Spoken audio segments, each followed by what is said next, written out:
Muito bem, vamos à quinta mesa.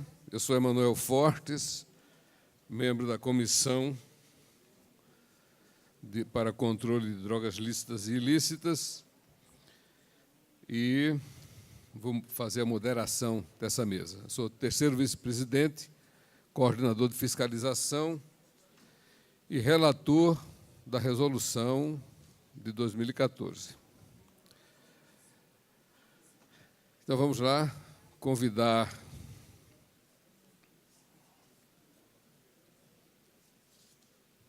os nossos palestrantes para subir à mesa. Doutora Laura Ferreira Guilhoto, por favor, doutora, médica neurologista, mestre e doutora pela Faculdade de Medicina da Universidade de São Paulo, médica da Universidade de São Paulo e do setor de tratamento e pesquisa das epilepsias na Unifesp, e presidente de honra da Associação Brasileira de Epilepsia. Pode sentar, doutora.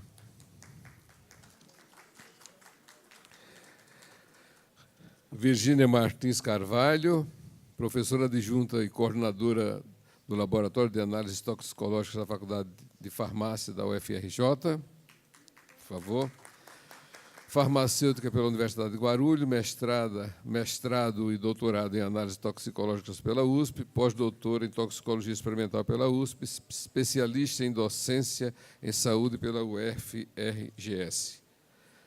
Leonardo Sérgio Luiz, é o conselheiro efetivo mais jovem da gestão 2014-2019, concluiu sua graduação em 2003 na Universidade Federal do Piauí e residência em psiquiatria em 2008 na Pontifícia Universidade Católica de São Paulo.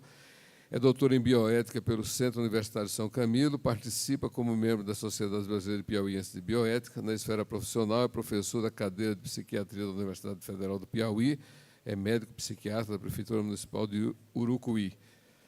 Ao longo de sua vida profissional, tem se dedicado a estudos de temas relacionados à psiquiatria e à bioética, especialmente nas áreas da prevenção, suicídio, saúde mental dos médicos e sexualidade humana. Anthony Wong, diretor médico do Centro de Assistência Toxicológica do Hospital das Clínicas da Faculdade de Medicina da Universidade de São Paulo, doutor em Medicina pelo Departamento de Pediatria da mesma, vice-presidente do Fórum Internacional de Testes de Álcool e Drogas e professor assistente de Toxicologia Clínica do Departamento de Pediatria, e o professor Gilberti Antônio Souza, psiquiatra e psiquiatra forense pela ABP, membro da Câmara Técnica de Psiquiatria do Conselho Federal de Medicina, conselheiro do Conselho Regional de Medicina do Mato Grosso do Sul, conselheiro do Conselho Antidrogas do Mato Grosso e membro da Academia de Medicina do Estado do Mato Grosso do Sul. Muito bem, todos apresentados. Agora vamos ver o tempo para cada um, né? Que eu não prestei atenção. 20 minutos. Querendo que ele é corintiano.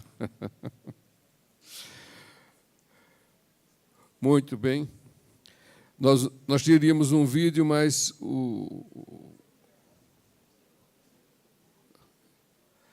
nós não vamos apresentar. O próprio autor do pedido declinou por causa da adiantada da hora. Então, vamos ver. Laura Guilhoto. Bom, bom dia a todos. Eu sou neurologista e eu trabalho com epilepsia desde a época da graduação, então eu tenho mais ou menos uns 30 anos de experiência nessa área.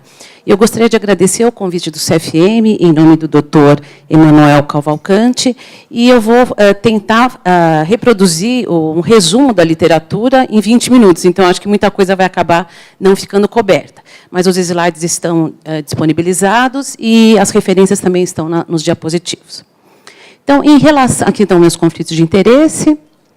Eu sou membro da Liga Internacional contra a Epilepsia também, participei de 2 comissões recentes, e eu acabei mudando o nome da apresentação que me foi solicitada, principalmente por causa da discussão de ontem, se era cannabis medicinal, maconha medicinal. Então, eu achei mais adequado, eu verifiquei o que estava escrito na Organização Mundial de Saúde, e lá está declarado o uso terapêutico de canabinoides. Tá? Então, aqui é o que a gente tem no site da Organização Mundial de Saúde, né? O uso do cannabis. E aqui, não dá muito bem para ver, mas é o que está escrito, o uso de canabinoides em uso terapêutico. Então, é isso o que está na Organização Mundial de Saúde. Como já foi referido aqui, parece que existiram algumas outras denominações na Organização Mundial de Saúde. O que está disponibilizado é isso. Eu sei que, por exemplo, na área de epilepsia, muita coisa que é disponibilizada nos sites internacionais da ONU, da Organização Mundial de Saúde, muitas vezes eles têm um delay em termos da atualização. Então, pode ser que novas determinações venham a ser declaradas no site da própria OMS. Tá? Então, aqui é o que eu vou tentar falar nesses 25 minutos. Tá? Então, eu não preciso nem falar, isso aqui é uma revisão super rápida do cannabis, né, os componentes psicoativos, os principais, né, o principal é a tetrahidrocannabinol, o não psicoativo, o CBD, e que existe, assim, de uma forma geral, 2 tipos de espécies, a sativa e a indica. Existe até um questionamento se há 2 tipos mesmo, se eles são tão diferenciados assim ou não, mas, a princípio, a sativa teria um componente maior de THC e a indica menor, com maior componente de CBD. Isso é um aspecto geral. É claro que as pessoas especializadas nos canabinoides, eles podem dar declarações e dados mais precisos. Tá? Então, a gente tem que lembrar que, claro, que o cannabis não é só o THC e CBD. Existem, então, inúmeros compostos e vários trabalhos na literatura que mostram que há muitos compostos, em torno de, alguns dizem 400, outros dizem um número maior, e que dos canabinoides, em termos de 80 canabinoides, que são os que agem no sistema nervoso central. Então, assim, só para a gente fazer um resumo bem rápido, né? Então, o THC ele é um agonista principalmente parcial em CB1, e o canabidiol ele é um antagonista inverso em CB1. Então, o THC ele promove então, os sintomas mais alucinógenos, né? E o canabidiol, então, seriam os sintomas mais relaxantes. Então, dependendo da proporção em cada composto do THC e do CBD, a gente vai ter, então, efeitos diferenciados. Aqui é uma representação simbólica de como os endocannabinoides eles vão agir, então, na célula do sistema nervoso central. Então, esse trabalho aqui ele é recente, né, de 2019, e é feito a partir de uma revisão de vários artigos, e mostram que, claro, não é o CB1, o CB2, ao longo das décadas já foram se observando, então, outros receptores na membrana em que há, então, a ação dos endocannabinoides. E lembrar que os fitocannabinoides, que apesar de serem bastante semelhantes aos endocannabinoides, eles apresentam um processo de metabolização diferente dos endocannabinoides. Então, por mais que eles sejam similares, eles não necessariamente vão ter a mesma função dentro do sistema nervoso central. Então, aqui é uma representação, né, de uma documentação de como eram os extratos usados até o final da década de 30 do século passado, e que era basicamente utilizado, mas de uma forma, então, não padronizada. E no início dos anos 60, então, o Dr. Rafael Meshulam, de Israel, ele fez, então, a identificação da estrutura química dos componentes principais da cannabis. E aí, nas décadas seguintes, então, foram identificados os receptores, que eu já mencionei, o sistema endocannabinoide, através de diversas pesquisas. E aqui são as regiões, então, cerebrais, em que esse sistema endocannabinoide ele, acaba sendo identificado e atua. Tá? Então, aqui um resumo do que cada uma dessas áreas está relacionada. Então, é claro, todos esses componentes que estão presentes na planta, eles podem dar alterações nessas regiões. Em 1970, houve, então, uma publicação de um trabalho conjunto, né, do Dr. Meshulam, junto com o professor Carlini, um professor emérito da Unifesp. Ele é um médico farmacologista, e ele descreveu, então, um estudo, né, que eu vou descrever já em seguida, sobre o uso do canabidiol em pessoas com epilepsia, só que em adultos com epilepsia. Então, esse é um dos primeiros trabalhos nessa área, feito no Brasil, né, foi feito na Santa Casa de São Paulo, apesar do professor ser ligado à Unifesp. E aqui é uma foto dele que eu tirei semana passada, que, por acaso, a gente se encontrou, nós conversamos, então ele está bastante ativo ainda e permanece fazendo, então, o seu trabalho. Então, aqui as doenças que a gente pode, então, ter um registro mais objetivo de se tem ou não tem, então, uma influência no tratamento com os canabinoides. Então, eu vou fazer um relato pessoal. Eu sou formada há 30 anos. Quando eu me formei, esses ensaios clínicos eles não eram assim conhecidos, era uma medicina mais baseada em empirismo. E depois de um certo tempo, a medicina passou a ser baseada em evidências. Então, você tem que provar por A mais B que aquele fármaco ele é eficaz e ele é seguro. Isso não existia antigamente para a penicilina, para o ácido acetil salicílico, para a aspirina, porque eram estudos e era um uso mais empírico, não tinha essa sofisticação toda dos ensaios clínicos. Então, agora, para se aprovar um medicamento, tanto nos Estados Unidos, no FDA, e na EMA, que é a contrapartida na Europa, são necessários diversos ensaios clínicos para que um fármaco seja aprovado para qualquer utilização. Tá? Então, não é só para o cannabis, é para qualquer outra substância que seja importante na hora de você prescrever ao seu paciente. Isso para a segurança e para a eficácia. Porque, assim como foi discutido aqui, existem múltiplos interesses, desde mercado até interesses pessoais. O indivíduo ele quer ficar bem, a gente reconhece as famílias que têm dificuldade, que querem que seus filhos melhorem, mas, ao mesmo tempo, tem que ter uma segurança dos dois lados, para que isso não cause mais efeitos deletérios do que seja benéfico ao indivíduo. Um dos exemplos é o uso da talidomida, no final da década de 60, em que houve, por uma prescrição médica, não era uma coisa que era feita assim indiscriminadamente, e as pessoas tiveram os efeitos que todo mundo conhece. Então, na verdade, isso é feito para segurança em relação ao indivíduo e em relação à sociedade em termos de mercado. Então, isso, ao mesmo tempo, cria uma situação muito artificial, porque o ensaio clínico ele é muito quadrado, ele é muito fechado. Então, a gente fala assim, não, mas isso aí não existe no dia a dia. Não, não existe, mas é o que a contemporaneidade exige para que o medicamento seja aprovado. Então, se eu falar, olha, eu usei tal medicamento, o meu paciente melhorou, não adianta. Isso é uma avaliação mais anedótica que a gente fala. Tem que ter o ensaio clínico. Então, aqui eu vou fazer um resumo dos ensaios clínicos publicados em revistas de impacto, e que são esses que foram, então, importantes para a liberação do Epidiolex, que é o que a gente vai falar em seguida, que, então, foi baseado nesses estudos. E a gente está acostumado a lidar com ensaios clínicos em epilepsia, e muitas medicações, às vezes, precisam de 2, 3, 4, 5 ensaios clínicos para poder serem liberadas. No caso do canabidiol, eu até achei que foi um número menor de ensaios clínicos para se fazer essa liberação. E alguns que são liberados, depois são retirados do mercado. Então, é muito complicada essa celeuma, né? Não é só o aspecto do indivíduo e nem da empresa que está comercializando, nem da sociedade, são múltiplos fatores que estão envolvidos. Então, aqui é um resumo, essa revista Neurology, é da Academia Americana de Neurologia. A gente acaba falando muito dos Estados Unidos, não é fazer uma apologia aos Estados Unidos, mas é que lá, com certeza, eles têm um número muito maior de ensaios clínicos, mais tecnologia, mais equipes para fazer pesquisa clínica, então, muitos são feitos lá. Então, essa revista ela fez, então, em 2014, uma revisão sistemática do uso médico de marihuana, ou seja, do cannabis, e não dos extratos em si. Eles analisaram esclerose múltipla, epilepsia, distúrbio de movimento. Eles encontraram 34 estudos classe 1, ou seja, que há evidências maiores de que realmente aquilo é eficaz, controlado com o placebo, porque vocês todos sabem que o placebo tem uma atividade muito grande, em torno de 20% a 30% em muitos estudos com melhora, não só no canabidiol. A área do placebo é uma área de estudo na farmacologia extremamente importante.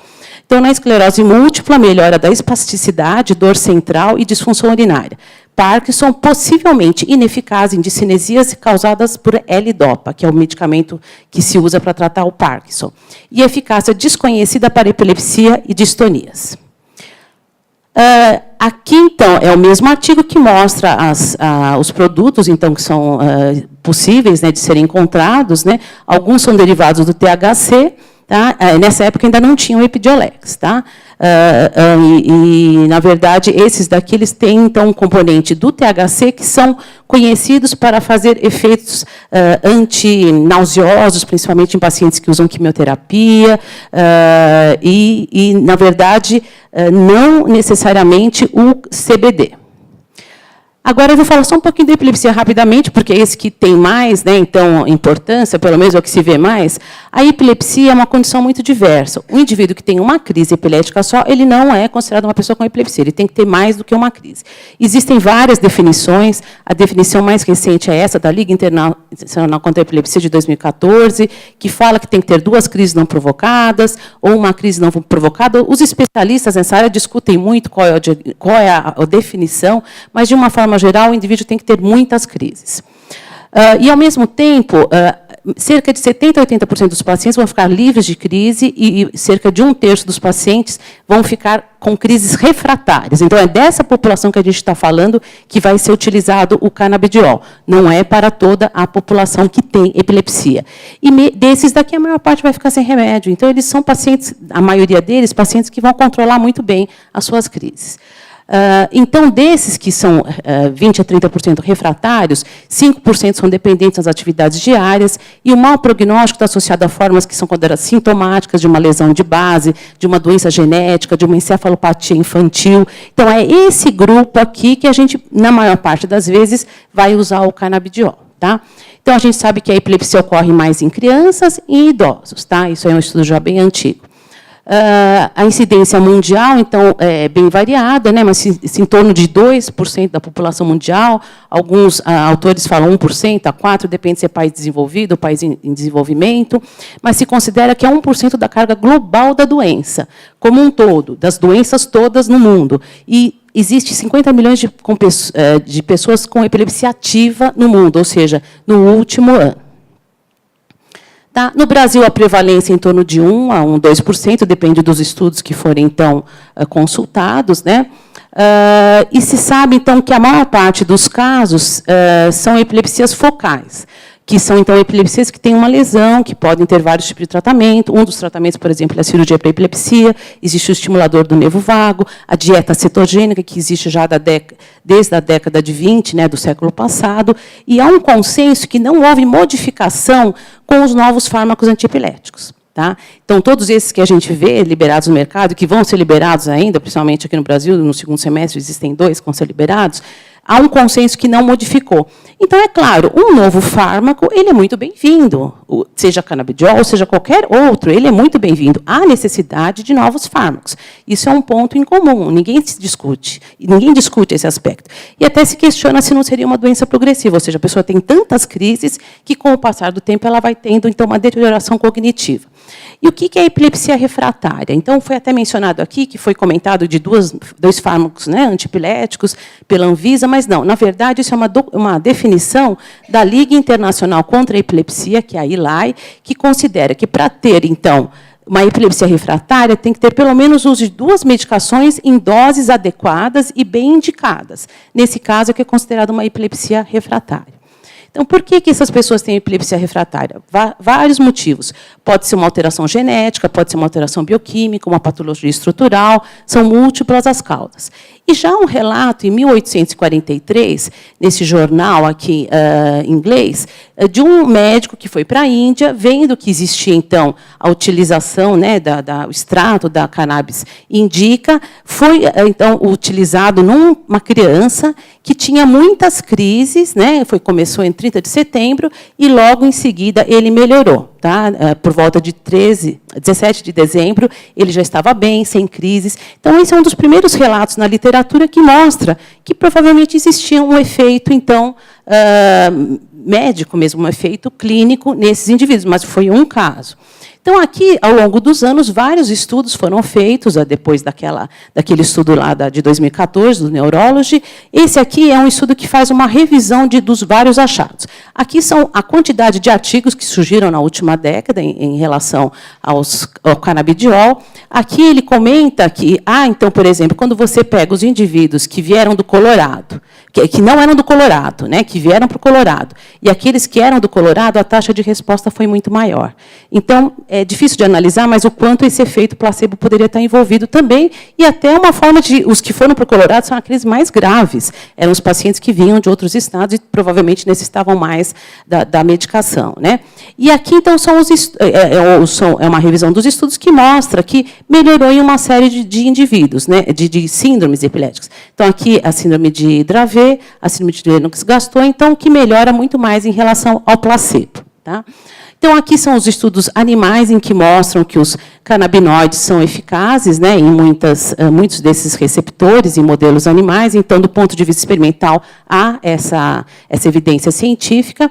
E, a partir daí, foram feitos, então, alguns estudos clínicos. Existe essa revisão Cochrane, que é de 2014, que eles consideraram apenas 4 estudos que eram adequados para serem comparados, estudos com placebo. E um deles é o do professor Elisardo Cunha, né, do professor Carlini, que, em 1980, ele estudou, então, 15 pacientes, vamos passar mais para frente, 15 pacientes adultos, 8 com CBD, 8 com placebo. Então, em relação aos estudos atualmente, eles colocam 400 pacientes, 500 pacientes. Então, era um estudo pequeno, mas foi pioneiro, né? Então, eles fizeram com placebo, e desses, com o CBD, 4 ficaram sem crises em 4 meses, 3 uma melhora parcial, 1 foi ineficaz, e no grupo placebo, 1 melhorou. Então, todos tiveram assim, um acompanhamento durante 4 meses. Então, é um estudo da década de 70, em outros parâmetros, né, porque atualmente há uma exigência muito maior, mas ele já mostrou que era eficaz. Né? Então, nessa revisão Cochrane, foi falado que ainda era relativamente cedo para falar se havia, então, uma eficácia comprovada e a segurança também, porque era um número pequeno de pacientes. Então, em 2014, foi feito na revista Epilépsia, que é a revista internacional da Liga contra a Epilepsia, a revista da organização, uma revisão sobre os achados e sobre, com esses autores, sobre a utilização desses medicamentos. Nessa época, um pouquinho depois, né, em março de 2016, que a gente tem que contemporaneizar em relação ao que aconteceu ao longo desse tempo. Né? Como as famílias ficaram tão envolvidas com o caso de uma menina que tinha melhorado, então eles fizeram um estudo aberto que mostrou, sem placebo, que havia, então, uma melhora. Então, a gente vê que houve redução das crises, né, em relação ao basal, mas sem a utilização de placebo. Então, eles concluíram que o CBD deve reduzir a frequência de crises e pode ser adequado, deve ter um perfil adequado de segurança. Tá? Aqui, depois, completou o estudo, em 2017, que era um estudo com placebo publicado no New England Journal of Medicine, que é considerado uma das revistas com fator de impacto maior na área médica. O fator de impacto é em torno de 70, e o outro da epilepsia é em torno de 4. Então, assim, por mais que se questione, né, como as pessoas publicam, mas, de qualquer forma, é uma revista que é extremamente importante. Então, nesse estudo, que já era com placebo, foi visto também que os indivíduos melhoravam, tá? Principalmente porque eram da síndrome de Dravet, que é uma síndrome relativamente rara, de 1 para 20 mil. É considerada uma doença rara, uma doença genética. E o CBD, então, mostrou uma redução nas crises convulsivas, nas crises motoras. Nas crises não motoras, porque o indivíduo, às vezes, está tendo crise, ninguém sabe, é só o eletroencefalo que mostra. Isso não foi avaliado. Tá? E tinha alguns efeitos adversos importantes. Em abril de 2018, no ano passado, o mesmo grupo do Dr. Devinsky, de Nova York, ele fez, então, um estudo de segurança, que mostrava que existia, então, alguns problemas com o canabidiol que deveriam ser evitados. Por exemplo, como ele tem uma metabolização diferente, como eu falei, dos endocannabinoides, ele acaba, então, sendo metabolizado no fígado e ele vai diminuir o número de... vai aumentar, na verdade, por exemplo, o clobazam, que é uma medicação utilizada bastante para a epilepsia refratária. Então, as crianças podem ficar sonolentas e tem que se diminuir a dose. Então, esse foi um estudo de segurança, ainda não é tão longo assim, né? Não tem tantos anos, né? E eles concluíram que foi observada, então, uma interação com esse metabólito, né, do clobazam, mas, de uma forma geral, foi bem tolerado, que a segurança não foi o maior problema nesse estudo. Tá? Eu sugiro, eu sei que a gente não vai conseguir falar tudo, mas essas 2 revisões de 2019, tá? Esse autor aqui é o Friedman e a doutora Jacqueline French, que são estudiosos dos ensaios clínicos, fizeram uma revisão dos aspectos neurológicos, e essa outra aqui também, em 2019, dos efeitos psiquiátricos. Então, de uma forma geral, na esclerose múltipla, o que melhorou nesses ensaios clínicos é o relato subjetivo do paciente em relação à espasticidade. Então, esse aspecto melhorou, os outros não melhoraram. Tá? Então, de uma forma geral. Tá? A dor também associada não foi tão significativa na esclerose múltipla. Tá? Eles fizeram 2 fases, uma fase com placebo, outra fase sem placebo, e quando o indivíduo foi retirado do remédio, ele observou, então, que tinha algumas diferenças, né, em relação a essa área. A analgesia também, não existe, então, evidências, né, clínicas robustas que isso seja benéfico. É claro, outros estudos podem contradizer, ninguém está dizendo que não vai, mas assim, as evidências falam que não era tão eficaz, e mesmo em crianças também a base de evidências era fraca. Demência também, 3 estudos com quadro heterogêneo, que foi utilizado, então, os derivados, aí no caso o THC, e também não foi observado, então, achados muito significativos. Tá? E na doença de Huntington também não.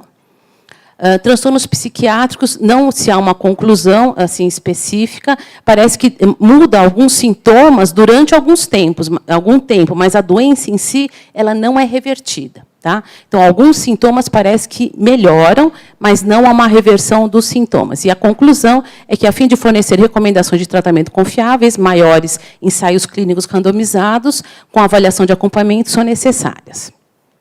Tá? Aqui é o que o FDA fala, né? A gente comentou bastante dos outros países, então, mais uma vez, a gente se refere ao FDA, porque eles têm uma quantidade de dados e de pessoas trabalhando muito grande. Isso aqui foi atualizado no final do ano passado. Eles falam do Epidiolex, que está associado a crianças com síndrome de Lennox-Gastaut e síndrome de Dravet, que são pacientes que têm uma forma mais grave de epilepsia, acima de 2 anos de vida. E falam ainda das outras, que são derivadas do THC, o Marinol, o Sindros, e o outro que também é utilizado, que é baseado no Dronabinol, tá? Que são derivados sintéticos do THC. E a gente tem que lembrar que todos os sintéticos, potencialmente, eles têm mais chance de causarem problemas psiquiátricos a longo prazo. Aqui é o posicionamento da American Epilepsy Society de fevereiro, agora 19 de fevereiro, que eles falam da importância, da necessidade de novas medicações. O Epidiolex foi aprovado, eles consideram que é extremamente importante essa aprovação, que, na verdade, o Epidiolex, para vocês terem uma ideia, custa $30 mil por ano o medicamento por paciente. Então, um preço elevadíssimo. Né? E, mais uma vez, eles falam que não tem bioequivalência, tá, para os outros produtos que são artesanais. Isso é uma documentação lá da Academia Americana de Epilepsia. E eles são muito assim, simpáticos e empáticos em relação às famílias e aos pacientes que precisam de novos tratamentos. Mas, ao mesmo tempo, eles são órgãos que tem como obrigação dar informações atualizadas. Né? E o que eles falam também é que faça pesquisa em relação a isso, que justifique esses achados e, ao mesmo tempo, que seja liberado o produto pelo FDA para pesquisa, né? Que seja liberado, que também é um dos problemas aqui no Brasil. Então, a expectativa da sociedade é muito grande. Começou com aquela criança, em 2013, a Charlotte, que tinha síndrome de Dravet. 4 minutos. Tá? A aprovação do Epidiolex, tá?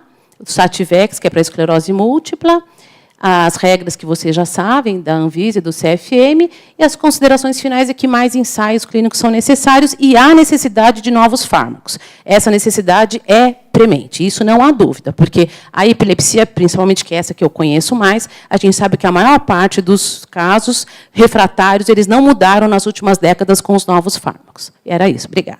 Obrigado. Virgínia, pode ir, sim.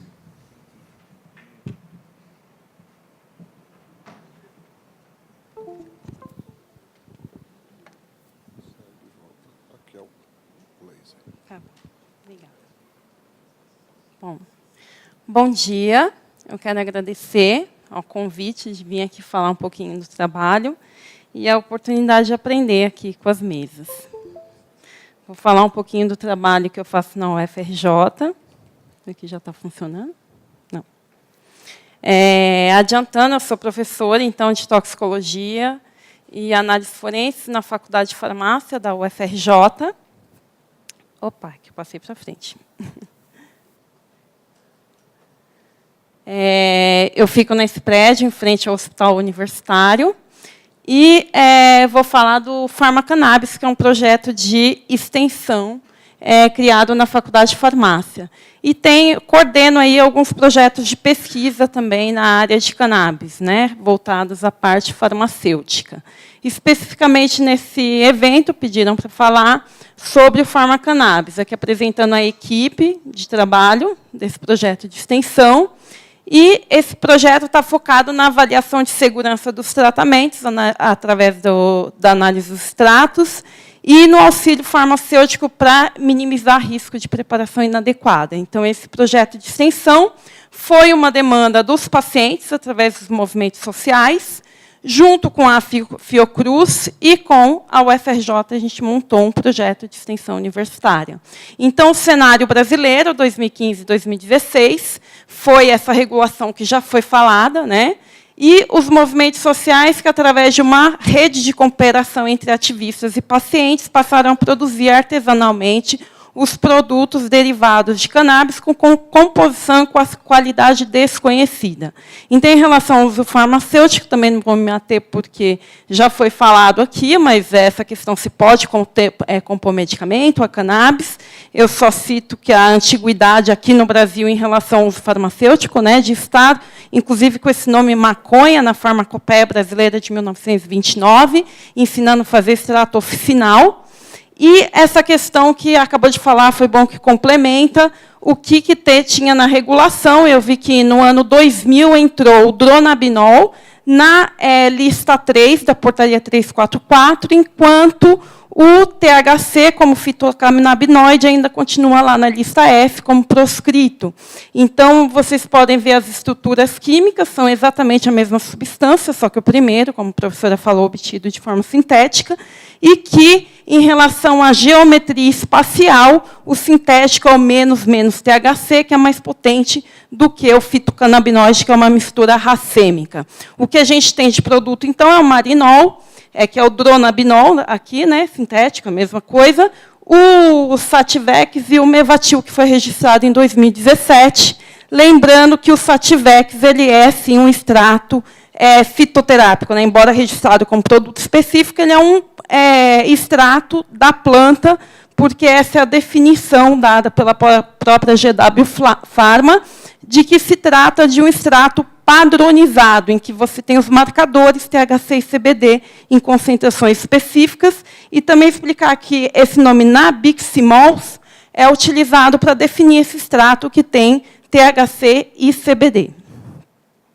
Então, vamos falar da cannabis, que é uma planta do gênero cannabis, em que é utilizado para fazer extratos a forma pistilada da planta, que é popularmente chamada de formas fêmeas, né, da planta, que são as flores. E nessas flores tem estruturas, né, aqui morfológicas, chamadas de tricomas, que é o que acumula a resina da planta, que aí é rica em várias substâncias, também chamada de fármacos, substâncias de estrutura química definida que tem atividade biológica. Então, uma droga vegetal que tem inúmeras substâncias. Aqui, vários fármacos, a gente conhece mais, como já foi falado, THC e CBD, mas inúmeros canabinoides e inúmeros terpenos. Tá? Essa figura aqui mostra a variação das concentrações de THC e CBD, né, e alguns outros canabinoides. Então, a gente tem uma variabilidade grande nesse gênero de planta.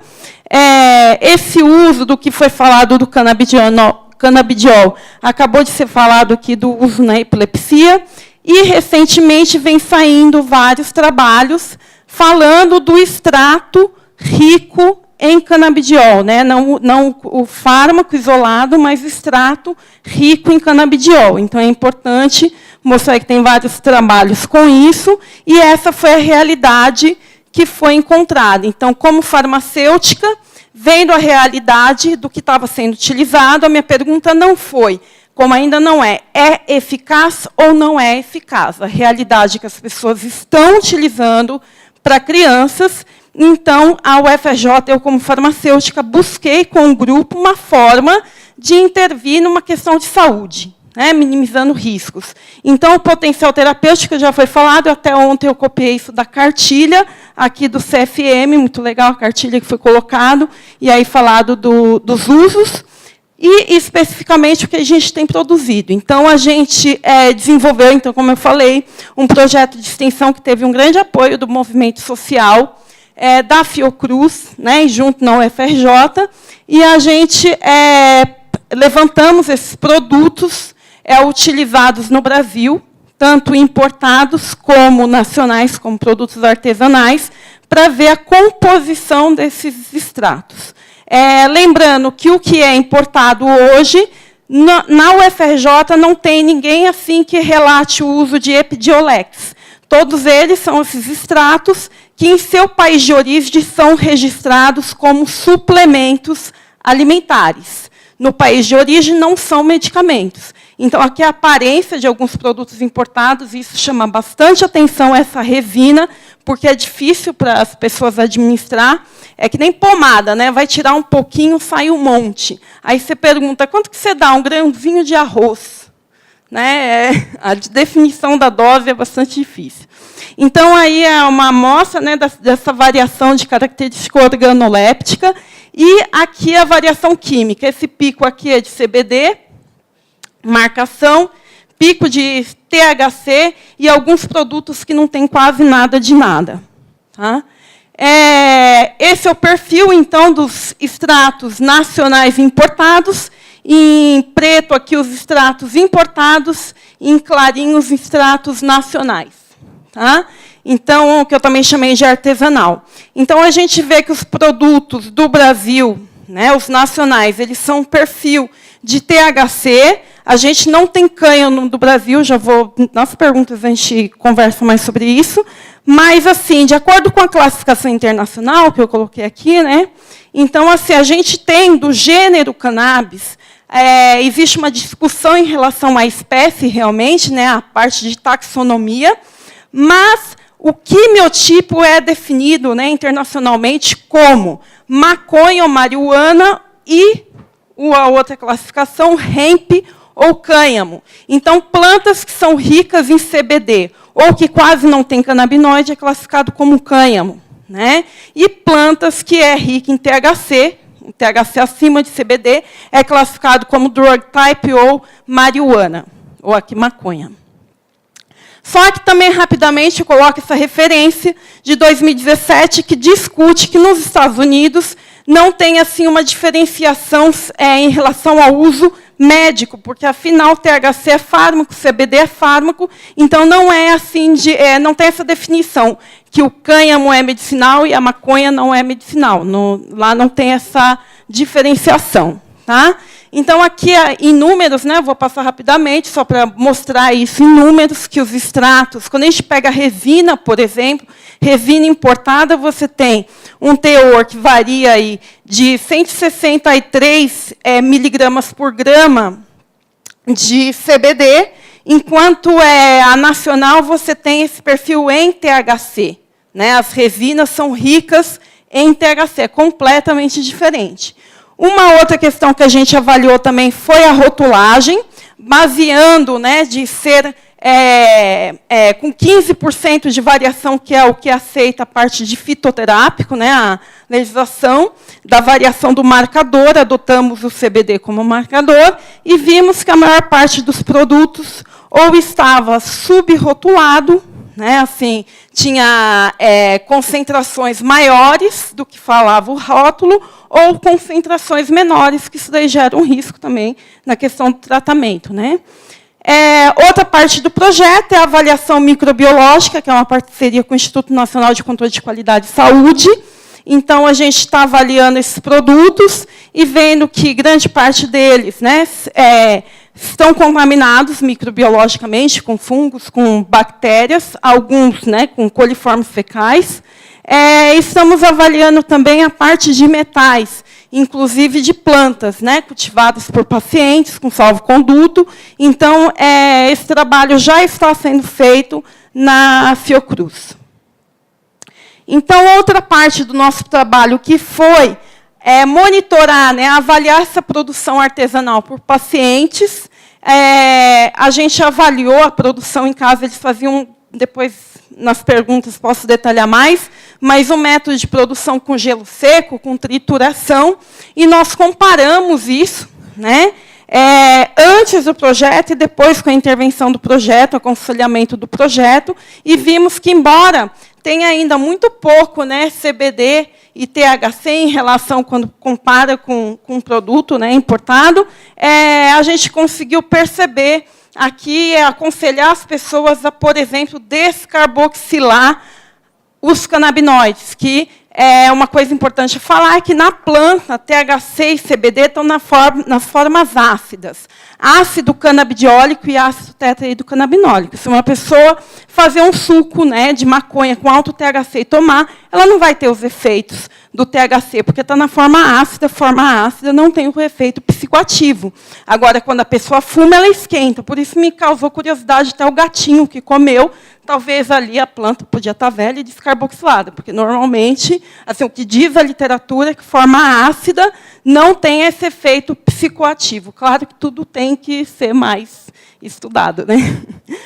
Outra área que a gente está atuando é na intervenção da técnica de preparação. Então, como vocês viram, aqui, como as concentrações ainda são muito baixas, é difícil para o paciente, precisa da variedade certa, né, precisa de variedades de cânhamo e precisa de muita planta para fazer o extrato. Então, a gente começou a trabalhar isso com os pacientes que cultivam, diretamente para o paciente. A gente não trabalha com ONG, produzindo para a ONG distribuir. Não, é o paciente que cultiva com salvo-conduto e a gente dá o apoio para a produção e, com isso, a gente pesquisa os métodos de produção, né, junto com um Instituto de Pesquisa de Produtos Naturais, o professor Antônio Jorge. Então, a gente está fazendo fluido supercrítico, Soxhlet, e avaliando o próprio paciente. Tem paciente que tem prensa e a gente está avaliando isso. Só para mostrar, como a gente viu que é muito difícil produzir sozinho, então a gente está agora trabalhando com esses pacientes e fazendo teores planejados de CBD ou THC, dependendo do que é a recomendação médica, né, o acompanhamento médico. Para ir aqui para o final, a gente também está fazendo essa avaliação, né, do tratamento em si, porque o projeto está registrado lá no HU, no Comitê de Ética, como essa avaliação de segurança. Então, a gente viu, como dado preliminar, que existe uma diferença, né, bastante grande em dose prescrita, assim, em relação àquilo que registra na Anvisa. Muitas vezes os médicos passam muito a mais para a pessoa não ter essa burocracia de toda hora estar comprando. Então, uma dose que vai para a Anvisa, uma dose que está no papel e a dose que efetivamente a mãe administra. A gente viu que é bastante complicado isso. Por exemplo, o médico passou 1 ml, a mãe tinha uma seringa de insulina. Quando chegou no laboratório, eu falei para ela, me mostra como que você mede para sua filha. Ela colocou em um risquinho. A seringa de insulina inteira tem 1 ml. O médico tinha passado 1 ml e ela punha um risquinho da seringa e achava que aquilo era 1 ml. Então, a gente viu que é bastante complicado, né? Tem que avaliar isso. Mas, assim, esses dados bem preliminares, a prescrição aí baseado na Anvisa, porque a gente pede toda a documentação e a pessoa manda a autorização da Anvisa e a prescrição do médico. Então, a gente não sabe se o médico oralmente fez outra, né? Mas variou de 1 a 18 miligramas por quilo de peso para CBD, e o que efetivamente estava em tratamento era de 0 a 11 miligramas por quilo de peso, né? Eu só coloquei 2 aqui para falar que isso daqui tem que pensar isso, né? Porque, por exemplo, os terapêuticos, extrato produzido por ONG da Paraíba e alguns dados de rótulo. O médico tinha prescrito isso, então, cannabis sativa 5%, óleo laranja, rico em CBD. E para o mesmo paciente tinha embaixo também óleo laranja, né? Na verdade, tinha 2 prescrições de médicos diferentes. E esse produto aqui que foi indicado rico em CBD, não tinha CBD, tinha CBDA. na concentração de 210 microgramas, ou seja, 0,21 miligramas por ml. Né? Então, realmente, né, tem que avaliar aí. Outro exemplo, tem vários, né? Só coloquei 2 aqui, que é uma mãe que cultiva em casa em São Paulo e que a gente fez análise para apoiar, né, assim, dar um suporte para ela avaliar as próprias extrações. A gente avaliou que a criança já estava utilizando e aconselhamos o método de preparação para aumentar o teor aí de canabidiol. Não, aqui, desculpa. E aí, para finalizar, né, minha apresentação, acho que eu até fui rápido demais, não sei. Pelo seguinte, porque eu queria finalizar isso, que a semana passada eu dei um curso na UNB de ayahuasca e de cannabis, e eu vi esse quadro maravilhoso no auditório da UNB, aqui em Brasília. Muita gente olhando o celular, isso era uma hora de intervalo, né? Mas assim, um quadro que fala muito, né, sobre essa questão da mudança de paradigma, que sempre não é de hoje, né? A mudança de paradigma sempre existiu. Então, assim, na ciência, no dia a dia, na verdade, a gente produz muito pouco. A gente, muitas vezes, produz paper só confirmando o que já foi feito. Né? Então, eu peguei... Depois posso passar os artigos, se o CFM achar interessante, mas essa questão do desenvolvimento real da ciência ocorre quando o paradigma que já está implantado entra em crise, né? Em crise profunda. Então, assim, nós, como cidadãos, independência médico, farmacêutico, gari, enfim, quando a gente sente o desamparo, que aquilo não está funcionando para alguma enfermidade. Né? Então, assim, mesmo sendo, imagino eu, sendo médico, sei lá, se sabe que o filho, o primo, o sobrinho, tem uma dependência química, alguma doença, em que a medicina não dá uma resposta confiável, assim, do ponto de vista, eu tenho certeza que ele vai melhorar, posso ficar tranquila. Então, a gente entra nessa crise e começa a buscar alternativas. Né? Então, assim, a evidência científica, ela não tem norteado sempre a medicina, a farmácia. Então, eu vou falar, por exemplo, citar a questão da crise da homeopatia hoje. Né? Na Austrália, por exemplo, foi tirado do sistema único de saúde, né? É um sistema diferente, mas foi retirado porque considera que não tem evidência. Eu trabalho com química, né? Sou farmacêutica e trabalho com compostos químicos. Então, do ponto de vista químico, eu não consigo explicar a homeopatia. Né? Eu não sou arrogante a ponto de falar se funciona ou não funciona, porque eu não estudei a fundo isso, mas, assim, do ponto de vista químico, eu não consigo explicar se funciona ou não funciona e qual é a evidência. Mas o fato é que a homeopatia, ela veio lá do Hahnemann, né, lá na Alemanha, e o CFM tem isso como uma especialidade médica. O Conselho Federal de Farmácia também tem uma especialidade médica, e se amanhã ou depois falar simplesmente que não funciona, eu acho que a retirada também não vai ser assim, não, a partir de hoje, acabou todas as farmácias homeopáticas e tudo, porque a questão é bastante complexa.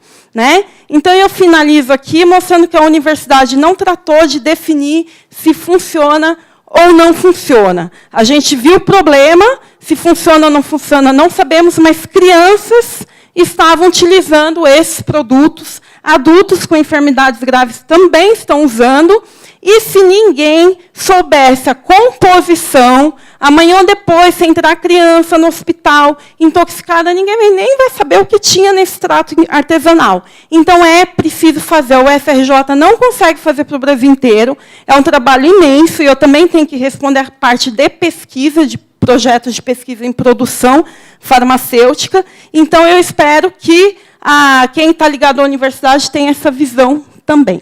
Muito obrigada. Obrigado. Conselheiro Leonardo.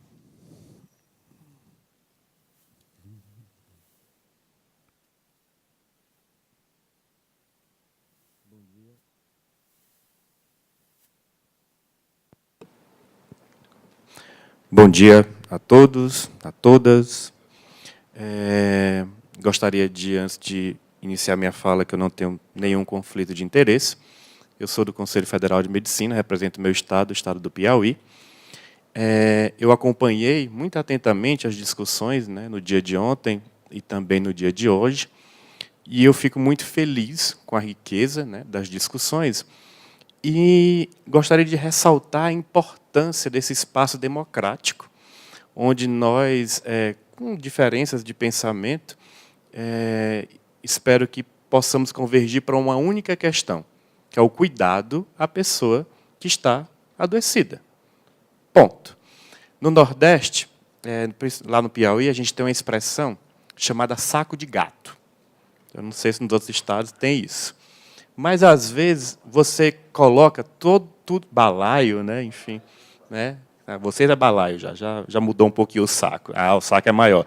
São Paulo é tudo mais superlativo, né? Mas eu fico um pouco preocupado da gente estar colocando tudo dentro do mesmo saco. E não se trata disso. Eu vi algumas pessoas ontem incomodadas quando a gente... Virgínia, não sei se eu tenho o seu poder de síntese, tá? Psiquiatra, ainda atua na bioética, né? Enfim. Mas o que acontece? Eu tenho essa preocupação de colocar tudo na mesma questão, porque, de fato, não se trata da mesma questão.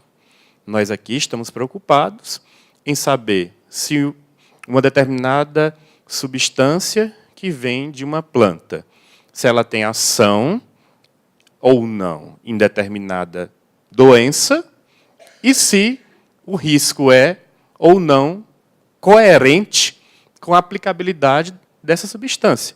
Eu acho que o resumo de tudo é tudo isso. Porque, senão, a gente vai ficar A, B ou C. E, de novo, ressaltar a importância dessa instituição em estar abrindo esse espaço, né, discutindo abertamente, como a gente não se furta a discutir nenhuma questão de extrema importância no tocante à saúde. Transsexualidade, reprodução assistida. Nós temos várias contribuições. Nessa casa, ela está, mais uma vez, Emanuel, você que está moderando a mesa e é conselheiro junto com a gente, está de parabéns. E eu gostaria de pontuar isso, tá? A gratidão que eu tenho de fazer parte dessa casa. Eu não vou mais ficar me atendo tanto à questão, já está exaurida já, praticamente, né? Vocês, desde ontem, são bombardeados, e vocês já sabiam, né, de muitas informações, a maioria aqui ou é um profissional de saúde, ou atua na área, sabe mais do que qualquer um de nós aqui, do que a gente está falando, que isso vem desde a antiguidade. Né? A professora que me antecedeu, né, brilhantemente, estava brincando com ela, se não fosse os Volvos, a gente deixava o dia todo as pessoas falando, mas que isso já existe desde há muito tempo, esse questionamento de haver ou não potencial terapêutico acerca da substância, né, principalmente no sentido a dor, reumatismo, tosse convulsa, asma, sedativo, hipnótico, desde há muito tempo.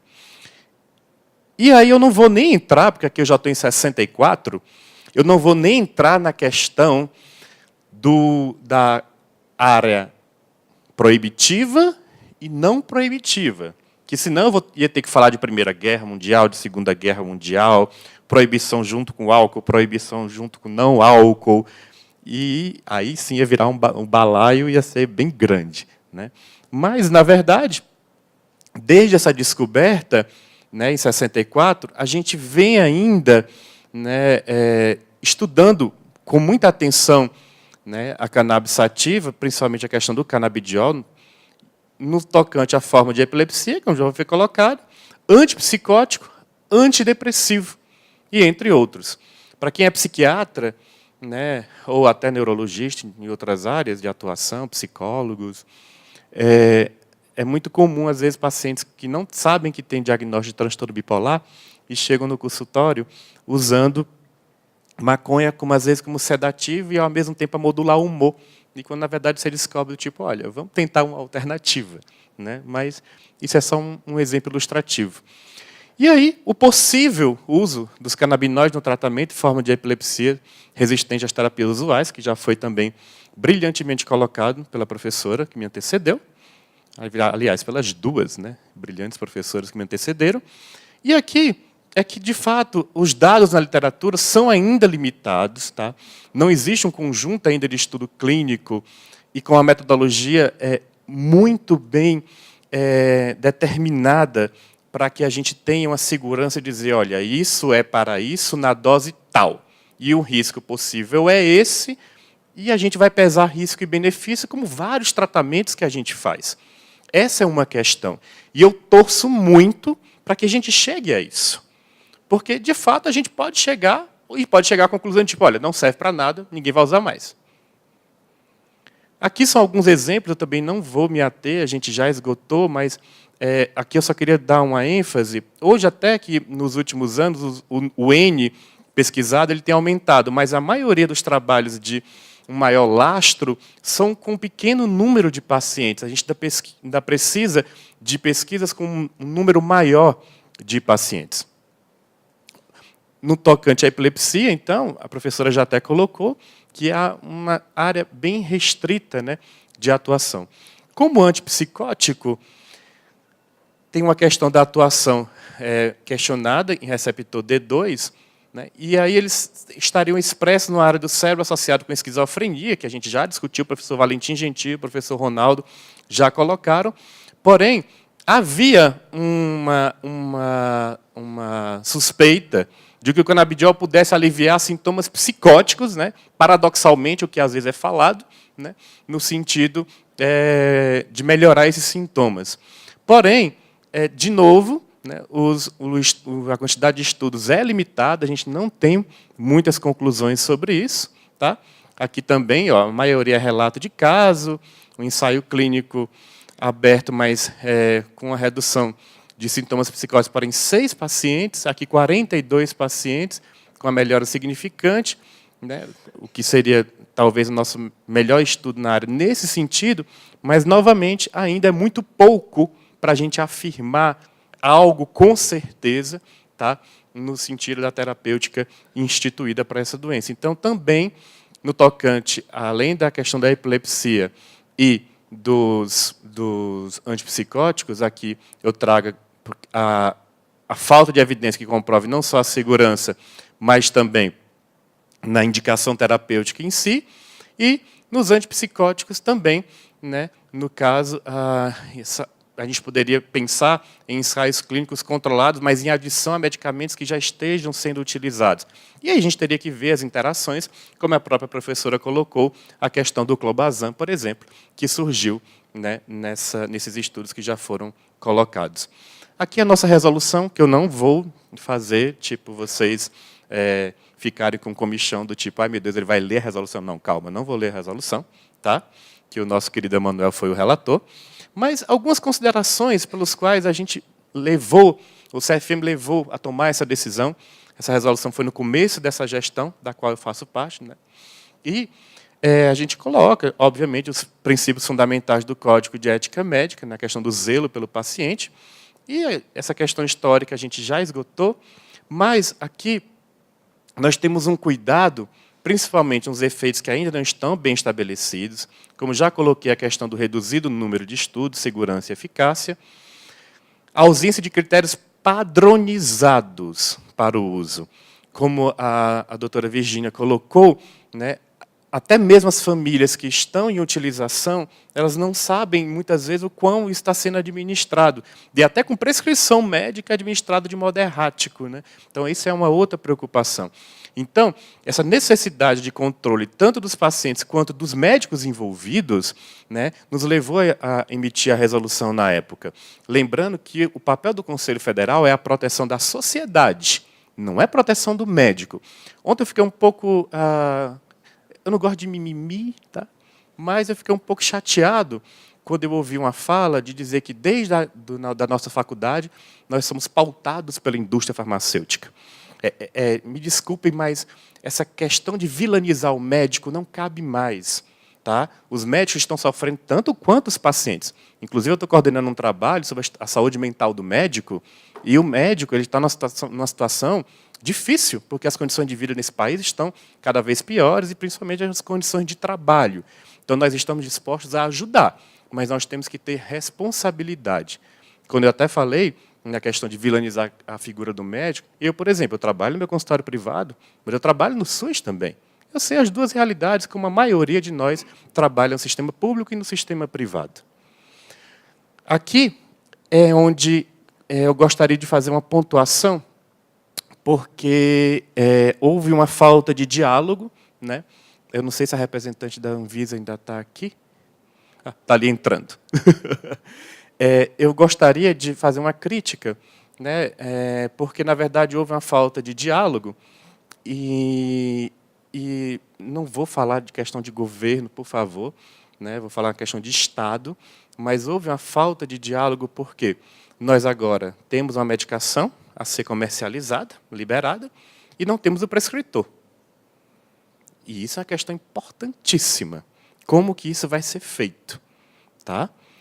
Essa é uma questão, e lembro que, pela lei 12.842, cabe ao Conselho, por exemplo, editar as normas para definir o que é caráter experimental, a 1982, a aprovação de novos procedimentos e a aprovação de novas terapias. Tá? Não estou falando quem somos nós para ditar a regra da Anvisa, mas também a Anvisa não pode ditar a regra do Conselho Federal. Nós temos que dialogar e ver em que ponto nós poderíamos ou deveríamos chegar. Isso não foi feito. Nós fomos surpreendidos, tá, com essa decisão. É vedado ao médico, né, a prescrição da cannabis in natura, de acordo com a nossa resolução, né, e a gente coloca até que esse grau de pureza do canabidiol em uso compassivo ela deve seguir as determinações da Anvisa. Tá? E aí, é só uma passant, porque eu acho que o papel dessa mesa, que é o nosso encerramento, é tentar esgotar o que ainda tem de discussão para ser colocada, né? Mas eu queria trazer algumas questões. A ética principialista, que é a ética mais, digamos assim, conhecida, né, das pessoas, que são a ética principialista de beneficência, maleficência, não maleficência, autonomia e justiça, ela busca, sim, dirimir vulnerabilidades. E, dentre isso, trazer, primeiramente, a questão da não maleficência. Nós temos um papel extremamente importante em não causar dano. É uma preocupação primeira. Alguém que já está doente não pode estar exposto a dano. Essa é uma questão. E, sim, pesar, né, no tocante que benefício essa pessoa pode ter em uma situação, mesmo que ocorra um possível dano. Nós temos vários exemplos, tá, de medicações que, pós-comercialização, foram retirados do mercado. Temos exemplo de medicações que ainda existem, porém que a gente sabe que tem um risco muito grande e ela tem sido diminuída em termos do seu número de prescrição. Tá? Na nossa área, por exemplo, a olanzapina, todo mundo sabe que é um antipsicótico excelente, mas é uma fábrica de diabéticos. Invariavelmente, as pessoas vão ganhar muito peso e vão ter seus níveis de dislipidemia alterados. O princípio de responsabilidade de Hans-Jonas, ele traz que a ação humana ela deve levar em conta as consequências de um futuro, além da nossa existência limitada, abrangendo as gerações futuras. O que eu vejo muito hoje é ainda mais uma preocupação com o agora. Tá? E a gente fica, muitas vezes, atrás de uma utopia, né, que, na verdade, infelizmente, como o próprio termo traz, ela não existe. Gostaria muito de sair daqui do tipo, olha, o canabidiol é ótimo, e é fantástico, vamos dar para todo mundo, que está ótimo, resolveu o problema todo. Não é assim. Infelizmente, não é assim. E aí, já encerrando, eu trago um conceito da bioética, no que a gente fala que é a medicina do desejo. Hoje, há uma supervalorização da biotécnica. Tá? A tecnologia, cada vez mais avançando, porém, armada com um discurso positivo, e muitas vezes esses discursos positivos eles são distorcidos em prol daquilo que simplesmente se deseja, como diria Lacan. Tá? E aí o que acontece? Muitas vezes é travestido da utilização de uma generosidade profissional. Mas a pessoa está tão doente, ela só quer um raio-x, eu vou deixar ela fazer o raio-x. Não, aquilo vai fazer mal. Como o mesmo exemplo que o Diaulos utilizou para o antibiótico. Caramba, tem indicação? Vamos utilizar. Não tem? Desculpa. Eu tenho que ter a responsabilidade de ser um limitante no tocante simplesmente ao seu desejo. Infelizmente, a gente não pode realizar todos os desejos. Tá? E isso tem cada vez mais impactado na prática médica. Não é assim. E olha que eu não vou entrar nem na questão da alocação de recursos. Porque se eu for entrar na alocação de recursos, eu vi muitas pessoas aqui falando em saúde pública. Muitas pessoas falando em saúde pública. Quanto a gente tem, por exemplo, na minha área, para um CAPS funcionar por mês? Profissionais e farmácia. R$27 mil. Um CAPS 1. E aí? Uma caixa da Mevatil? R$3 mil. É alocação de recursos. Se for para a gente discutir saúde pública, a gente também tem que discutir isso. Então, tem essa questão também. Então, de novo, tem a questão do desejo e essa eficácia de supostos tratamentos. Eu fui relator da resolução da ozonioterapia e eu recebi elogio do país inteiro, para dizer o contrário, no WhatsApp, né, de pessoas que eu nem conhecia com elogios, né, tipo... Enfim, né? Por aí vai. Só que, assim, eu sinto muito. Eu até torço, tanto que a gente liberou em protocolo de pesquisa, para que, de fato, se vier a provar que tem eficácia em determinadas doenças, de determinadas vias de administração, ótimo. Mas não é só porque simplesmente o seu N igual a 1 você acha, não dá. Não dá para eu liberar o acho. Tá? É muito arriscado em muitas situações. Tá? Quais são os próximos passos? Eu acho que a gente precisa continuar discutindo. Eu acho que a resolução ela vai, daqui a um tempo, ser atualizada. Tá? Nós temos prazos para isso.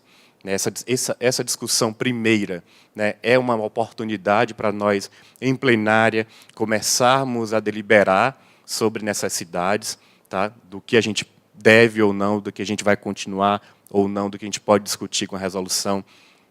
E a gente pode abrir, né, nesse sentido, o que a gente pode dialogar, o que tem de estudo, o que a gente pode levar em consideração ou não, desde que ela foi publicada. Então, a gente tem 5 anos, né?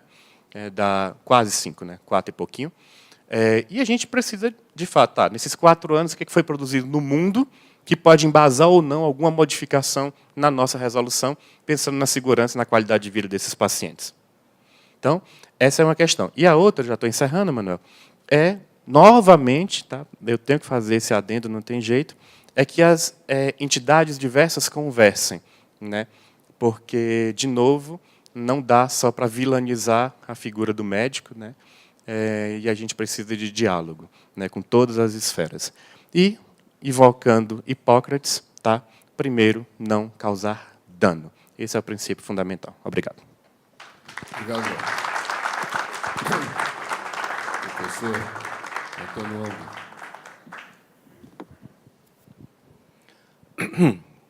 Bom, antes de iniciar, eu queria fazer 2 colocações.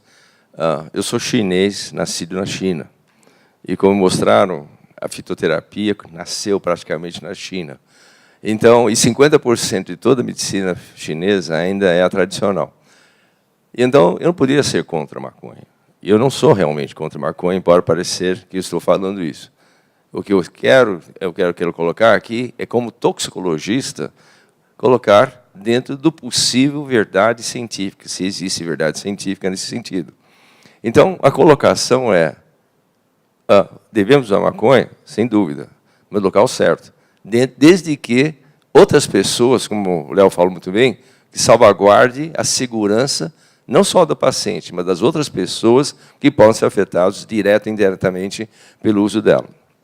Então, a segunda que eu quero colocar é sempre o primeiro mandamento da toxicologia, que vocês conhecem do Paracelso. Tudo é veneno. A diferença entre um veneno e um remédio está na dose e também na intenção de uso. Então, essas são a colocação hoje que eu vou colocar sobre os efeitos, os riscos toxicológicos do uso da maconha. Segundo o observatório Europeu de Drogas, como vocês sabem, que está localizado em Lisboa, como o nosso juiz acabou de estar lá, está em Lisboa, eles monitoram o uso, a produção, o consumo de drogas na Europa. Em 2014, esse relatório recebeu 101 notificações de novas substâncias psicoativas, sendo 31 de catinonas sintéticas, chamadas sais de banho, e 30 delas de canabinoides sintéticos. Em 2015 foram 125, em 2016 142, em 2017 foram mais de 150 novas formulações. É evidente que nem todas essas entram no mercado, mas esses são pesquisados aonde? No mercado. São coletas de boates, raves, festas, e outros lugares que as pessoas, ao entrar, são pedidas para se deixarem a sua droga pessoal dentro de uma latrina, ou dentro de uma lata, ou uma bolsa, um saco, como o Léo disse. E os efeitos da maconha na coordenação e no psiquismo é mais grave que do álcool ou da anfetamina. E o uso concomitante de álcool e maconha, conjuntamente, tem efeitos prolongados e mais intensos. Isso ainda não é efeito somativo, é um efeito multiplicador. Só para lembrar como funciona o sistema que leva à dependência, é uma ação de em três fatores. Primeiro, é a formação da memória eufórica. Isso é regulado pela dopamina, em conjunto com a noradrenalina, a adrenalina, principalmente. Mas entra GABA, kappa, etc., outros fatores. Essa memória eufórica é que justamente dá aquele início de vontade, e mesmo, muitas vezes o sintoma é até negativo. A pessoa tem um asco pela substância. Quem fumou pela primeira vez lembra muito bem. Mas depois ele colocou uma semente que a pessoa, na segunda, terceira ou quarta vez, toma desejo, e assim por diante. O segundo, que é muito importante, é o efeito cavalo de Troia. Ele entra por uma ação, certo? Terapêutica, provavelmente, por exemplo, opioides, ou a própria maconha, como sedativo, e, no fim, ele dando um efeito totalmente traiçoeiro, que é um efeito chamado adverso. E, finalmente, nós temos o efeito citotóxico, que é o efeito de dano realmente orgânico. O cigarro, muito bem conhecido, opioide da mesma forma, e assim por diante. E a rapidez com que uma substância leva a drogadicção e leva à dependência depende da velocidade em que ele produz ou aumenta a produção de dopamina. Então, a maconha, na realidade, é 175%, comparado com outras substâncias que nós psicoativos não é dos piores, certo? Enquanto que o álcool é 200%, a nicotina do cigarro é 225%, cocaína 400%, e outro produto semelhante, que é o Maurício falou que o crack é igual à cocaína, vamos ver que justamente não, justamente pela intensidade do seu efeito. E cada nova experiência, esse é o grande problema, aumenta e reforça a produção dessa dopamina, aumentando e induzindo essa lembrança eufórica, a tal ponto que, uma vez estabelecida, é extremamente difícil de apagar essa memória eufórica, desencadeando um desejo incontrolável. As drogas psicoativas e o cérebro em desenvolvimento. O grande, eu como pediatra, principalmente, mas também a nossa preocupação é justamente entre crianças, adolescentes e o adulto jovem. Quer dizer, o cérebro não termina a formação aos 18, 20 anos, como nós pensamos. Hoje chega aos 25 anos. Então, o efeito psicológico e de droga-adicção ainda está presente até os 25 anos, porque o cérebro ainda não tem as suas barreiras naturais, os controles naturais e processos de desintoxicação com que ele possa resistir aos efeitos de emoção e leva à dependência. Então, as drogas psicoativas afetam a maneira como os neurônios se comunicam ou interferem com os neurotransmissores. E, com isso, numa idade muito precoce, não tendo essas barreiras, as neurônios, principalmente as suas sinapses, se desenvolvem de uma forma desordenada. Eles também desativam, por causa de chamado drogas psicoativas, porque eles ativam ou desativam os centros cerebrais, diminuindo a dor, aumentando a capacidade de trabalho, assim por diante. E, com isso, se não tiver dentro de um cérebro ainda imaturo, ele pode, então, alterar o comportamento futuro ao mesmo estímulo. E, com isso, ele pode ter sempre raiva, medo, dor, prazer, etc. Assim. E isso, principalmente jovem, isso faz com que isso tenha uma memória, uma reação indelével de como ele vai sentir, sente e se comporta no futuro. E para o cérebro em desenvolvimento, ativando esses centros cerebrais, pode ter efeitos extremamente devastadores. Em adolescentes e crianças, esse efeito pode ser até permanente. E os marcos preteridos desses atributos, evidentemente, podem ser muita falta quando ele precisará dele na idade adulta. E aqui esse slide, todo mundo já viu antes, né, a idade exatamente onde começa o contato com as substâncias. Então, inegavelmente, querendo ou não, ou autorizando, registrando ou não, as drogas psicoativas vão, evidentemente, iniciar, principalmente nessa idade. É o que aconteceu com o cigarro, com o álcool, são drogas proscritas, e nós sabemos que o início de uso é nessa idade. A maconha é a mesma coisa, e outras drogas também. Nos Estados Unidos, vou ver mais tarde, outras drogas devido a isso. Então, essa é a idade que mais, certo, vulnerável à ação ou ao uso dessas substâncias. E como foi dito antes, alguém falou que a Unidoc deixou que não tinha muito problema com a maconha. Acho muito interessante, porque há 2 anos atrás, eles falaram justamente que o nosso uso, ou concentração de, quer dizer, a força, quer dizer, a concentração de THC nas maneiras, hoje, aumenta 3 a 4 vezes em relação a 10, 20 anos atrás. Então, hoje é baseado, em vez de 3%, hoje está 10%, o haxixe está 20%, e o skunk é extremamente... Eu tive 3 pacientes que eram literalmente vegetais, depois do uso do skunk, certo? De 40% para 72%. E com essa, então, nós temos a ação realmente neurotóxica. E, obviamente, existe a possibilidade de contaminação. Hoje está muito no mercado, como eu já falei, outras formas de maconha, e uso medicinal, não preciso descrever, a Laura e todos já falam muito sobre os efeitos benéficos e que isso está ao canabidiol.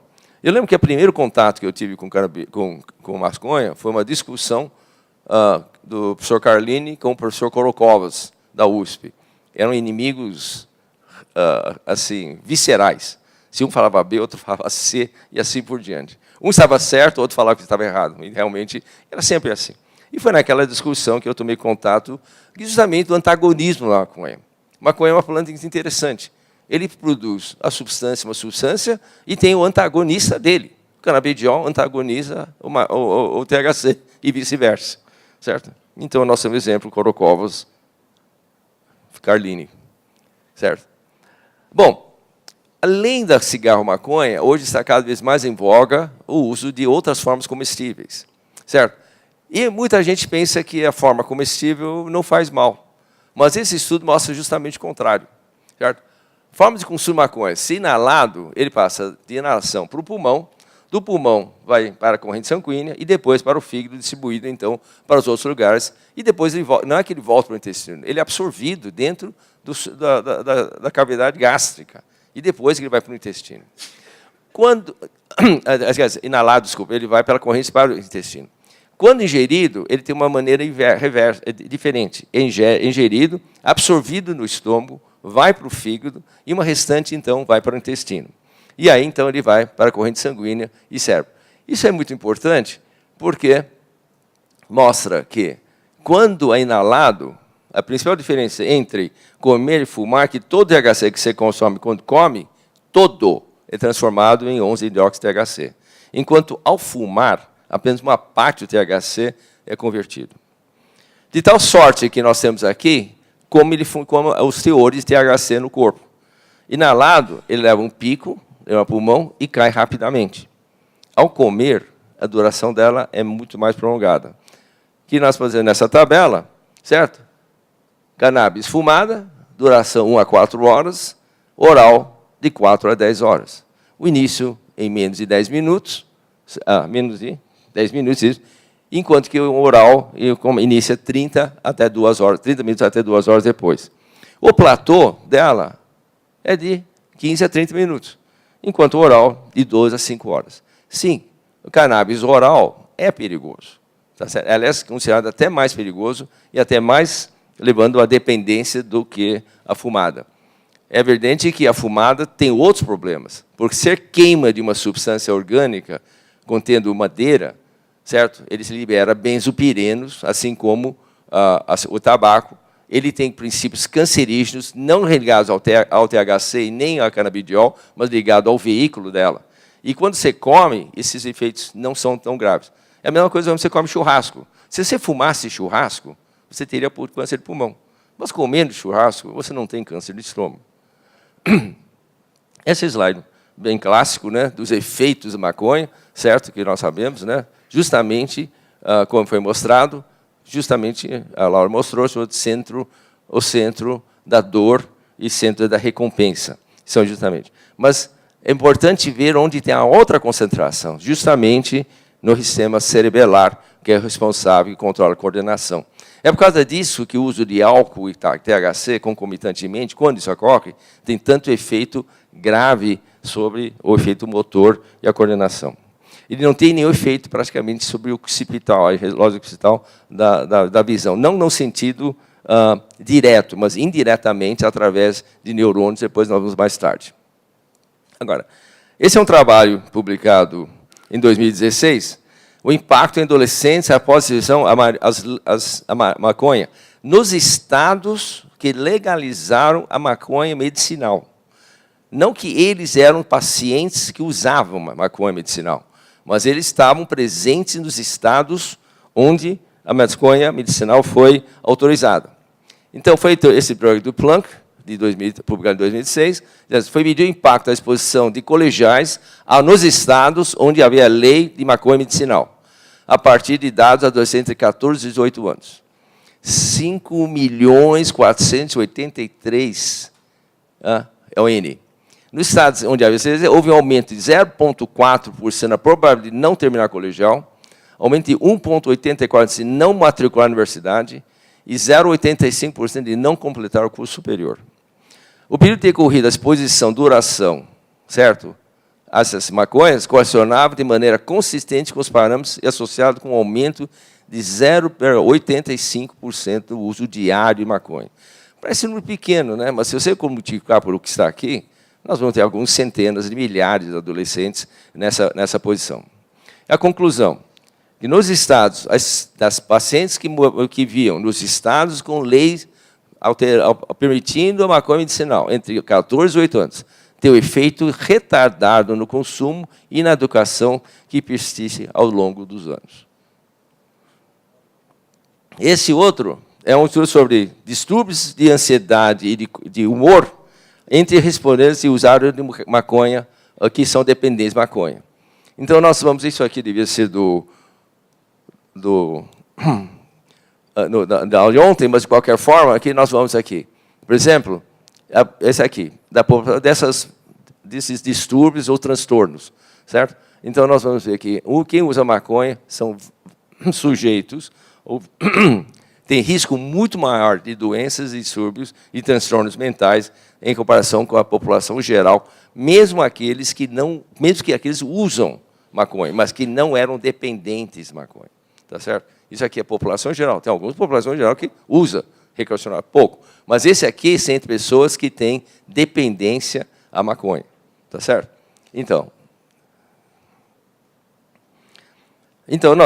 só resumindo, né, o que a maconha faz, relaxamento, mas acho que o maior problema, justamente para a nossa juventude, de 12 ou menos até 25 anos, entre o juventude e 25 anos, certo? É justamente a semi-desmotivacional, ou amotivacional, desinteresse, baixa performance, disfunção de memória. Esses distúrbios persistem por toda a vida.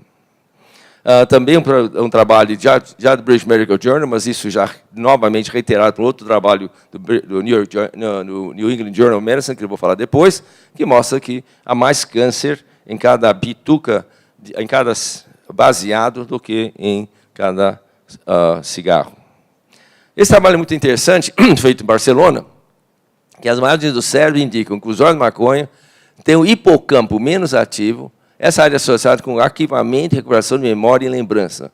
Os problemas com memória persistem por meses após cessar o consumo da maconha. Trabalho de 2015, mostrando justamente pessoas que não usam, tá certo? Controles, e esse vendo que é muito menos atividade cerebral, muito menor entre usuários de maconha. Certo? 5 minutos. E esse é um trabalho recente também, publicado há 2 anos atrás, mas é bem mais antigo, do Chile, foi pela doutora Sônia Neubauer, mostrando o consumo entre o efeito de atividade cerebral, de perfusão, entre quem usa, certo? Quem não usa e quem usa. Quanto mais vermelho, você que tem maior perfusão, e o azul está associado com menos. Isso foi feito em 50 adolescentes de cada grupo, tá certo? E esses são os aspectos de imagem de aspectos dessas jovens de 27 voluntários. E vocês veem que esse é muito melhor, que é justamente, repetindo o que foi anterior, que o hipocampo, que é justamente tem a memória e, principalmente, a volição, está hipoperfundido durante o uso. Então, o uso repetido de maconha entre jovens é muito grande. Eu falei também, isso aqui é um resumo que nós já falamos todos, eu não vou passar por eles mais uma vez, mas eu quero mostrar aqui o resumo daquilo lá. E são todos referenciados por revistas de primeira linha. Circulation, New England Journal, Medicine, etc. O maconha em jovens tem risco 3 vezes maior de ideação suicida, 4 vezes maior de depressão grave, inclusive tem 3 vezes maior de desenvolver esquizofrenia e outras doenças psicóticas graves, 50% mais de substâncias cancerígenas, isso chest, o risco de infarto do miocárdio é 4,8 vezes maior após o uso de maconha, isso foi no Circulation, e fumar 3 vezes maior risco de lesão pulmonar que fumar 20 cigarros do New England Journal of Medicine. Muito bem. Esse é um trabalho logo depois que foi liberado a maconha nos estados de Colorado e Washington, mostrando que o número de acidentes totais nos 2 estados americanos libera a maconha. O teste bafômetro negativo. Ok? Então, vocês veem que foi em 2013 que foi liberado, 2013 foi liberado, desculpe, e olha o aumento já no ano seguinte em ambos os estados. Tá certo? Aqui diz onde foi liberado, início da liberação e o aumento vertical, praticamente vertical, dos incidentes automobilísticos e totais nessas situações. Esse é o trabalho em exposição, foi aquilo que eu falei ontem, né, sobre exposição em pediatria, nesses estados onde liberaram a maconha. Isso foi no estado de Colorado. Esse trabalho foi publicado no JAMA, pediátrico, o fator pediátrico. Os participantes de 1.378 pacientes, menores de 12 anos, entre 8 meses, né, e 12 anos, certo? Foram liberados para injeção involuntária.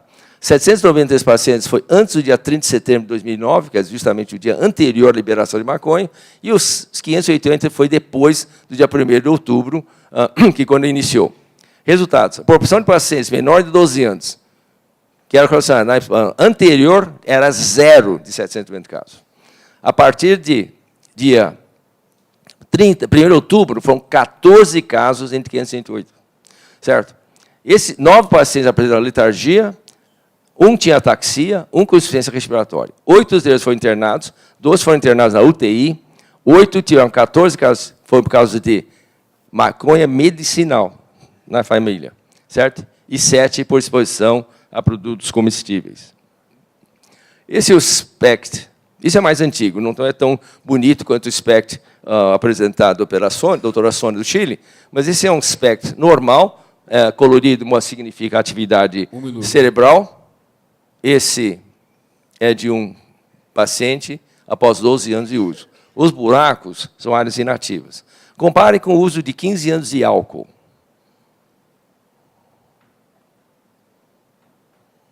Não é tão pior. E então, nós temos agora o fenômeno da maconha sintética. A maconha sintética, na realidade, se vocês virem, é um grupo de substâncias novas, sintéticas, que mimetizam maconha. São substâncias químicas que são aspergidas sobre plantas secas e já estão comercializadas como incenso, fumados ou vaporizados no cigarro eletrônico. São muito mais potentes, têm efeitos muito mais intensos, imprevisíveis e potencialmente fatais. As sintomas são basicamente euforia, efeitos psicóticos, confusão mental, taquicardia, vômitos e ideação suicida. Então, eles, na realidade, se vocês compararem, esse é só exemplo de 3, né? tá certo? Comparado com THC, você vê a estrutura não é semelhante. O que é a semelhança dela? É que ela liga a CBD1 e CBD2 de uma forma praticamente irreversível. Enquanto que o THC ocupa 40% dos receptores, esse sintético ocupa até 100%, e de uma forma muito mais prolongada. É por causa disso que eles têm uma potência de até 800 vezes maior do que o THC. E para chamar a atenção a isso aqui, tem mais 2 slides. Ou seja, o que aconteceu segundo a Academia Americana de Ciências de Intoxicação, certo? APCC. O que aconteceu com o consumo. Esse não é importante, mas este aqui é. Vocês veem os anos onde isso aconteceu, a idade, certo? Então, entre 12 a 17 anos, não, 18 a 20 anos, predomina o uso de canabinoides sintéticos, em comparação com outras idades, onde a cannabis sintético ainda não tinha aparecido quando eles tinham 16, 17 anos. Certo? É um fenômeno mais, obviamente, mais recente, certo? Então, obviamente, essa é a grande preocupação nossa sobre os cannabinoides sintéticos, e tem outro slide mostrando o consumo delas por faixa etária.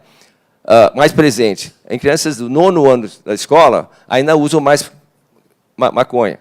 As crianças com 17 e 18, onde senior, junior, o 11º e 12º ano, mais de 70% usam canabinoides sintéticos e apenas 30% entre os usuários usam o THC. Então, há uma evolução, justamente aquele risco que nós falamos, quando os jovens usam o natural e quanto mais velhos, eles já usam o sintético. Conclusões. Os efeitos da maconha no cérebro, na adolescência e na criança são intensos, devastadores e permanentes. O cérebro desenvolvendo não possui mecanismo de defesa e resistência aos agentes citotóxicos da maconha e outras drogas. A aceitação da maconha e seus eventuais efeitos benéficos não se aplicam ao cérebro em desenvolvimento. A ligação da maconha poderá resultar nos mesmos ou piores efeitos sociais vinculados com o álcool entre jovens e também cigarro. Necessário, embora difícil, diferenciar as indicações medicinais do uso recreativo, além de mencionar seus riscos do uso off-label. A maconha é a droga mais perigosa da sua juventude. O acesso facilitado por resultar em geração de jovens desmotivados, retardados, desmemoriados, neuróticos, psicóticos e, eventualmente, usuários de drogas mais pesadas. E se a nossa decisão é deixar um remédio, nós temos que avaliar seu custo-benefício. E nessa balança mostramos quais os benefícios da maconha. Está nesse lado. Está tudo certo. Em vermelho tem evidências claras, essa em laranja, talvez, e esse aqui, mais fracas, embora presentes. E nesse aqui, todos os efeitos adversos da maconha. Temos 181 milhões já de usuários. Será que aumentará se nós legalizarmos ou permitirmos? E quantos aqui beneficiariam? Eu fiz um cálculo bem grosseiro. Não deve passar de 10 milhões no mundo todo. Não deve passar de 10 milhões. Que tenha patologia, que estão dentro dessa aqui, como a epilepsia, a esclerose múltipla, já citado anteriormente por todos. E aqui nós temos o quê? 18 vezes mais já usuários. Isso pesa muito. Além da depressão, da psicose, de ação suicida, infartos, poliarterites, certo? Dependência química, aumento em acidentes rodoviários, aumento em acidentes ocupacionais, crianças com urina positiva, 5 vezes mais, certo? E etc. Como terapeutas, como médicos, quando nós escolhemos um medicamento, estou terminando já. Quando nós escolhemos como médicos, nós temos que avaliar risco-benefícios. Para tratar a doença, o benefício do tratamento e o risco do tratamento. Não, senhor. Nós, como médicos, nós procuramos a segurança do paciente. É o paciente que vale, e não a terapia em si. Terapia é um meio de melhorar ou aliviar o sofrimento do nosso paciente. E, finalmente, sempre haverá necessidade de melhorar, monitorar e garantir segurança da nossa terapia. Obrigado. Bem, Gilberti, eu acho que a gente não vai ter tempo para debate, né? Veja aí. Vamos lá, Gilberti.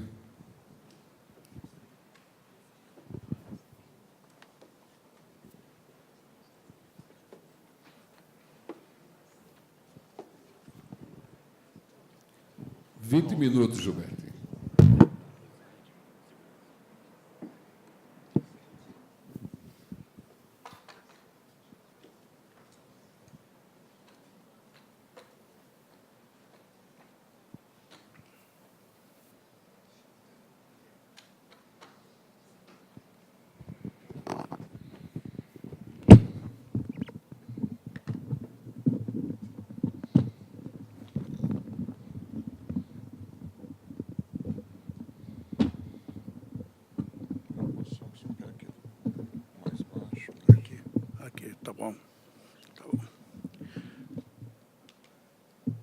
Senhor presidente, doutor Emanuel Fortes Cavalcante, na pessoa do qual eu cumprimento todas as pessoas da mesa, embora eu já queira manifestar meu repúdio à direção dessa mesa, porque a minha qualificação maior ele se recusou a colocar.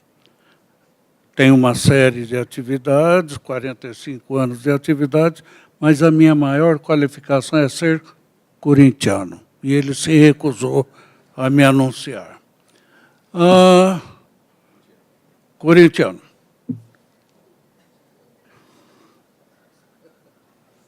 Isso não é alucinação. Isso não é a expansão da minha sensibilidade frente ao uso de substâncias psicoativas ou substâncias alucinógenas.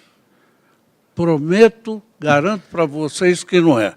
São fotografias da minha cidade, que é a cidade mais bonita do Brasil.